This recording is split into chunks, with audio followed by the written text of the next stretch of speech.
البته یک پیام هم دارم اگر عزیزی. یک بار یادم است در کلاس فکر میکنم دوم دبیرستان بودیم، یک شعر بود به اسم دوکاج. بله بله. خارج از ده دوکاج رویدند سالیان دراز، رهگذران آن دو را چون دو دوست میدیدند. روزی از روزهای پاییزی یکی از کاجها به خود لرزید، خم شد و روی دیگری افتاد.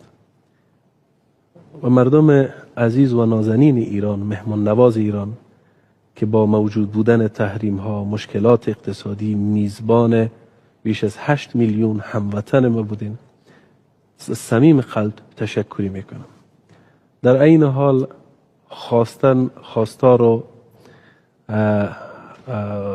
این مسئله هستم که نسبت به هموطنان من بنابر شرایط سختی که ما قرار داریم، امون محبتی که دارین، مهمان نوازی که دارین و لطفی که دارین کم نشود. در این حال از هموطنای خودم میخوایم مطابق قوانین جمهوری اسلامی، با طابق به فرهنگ مردم شریف و عزیز ایران عمل شود، در کنار مردم حضور داشته باشین. در این حال مطابق قوانین هیچ گونه تشنج، اختلافی، فاصله در بین دو ملت نیست. دو ملت دو تکه یک بدن هستند.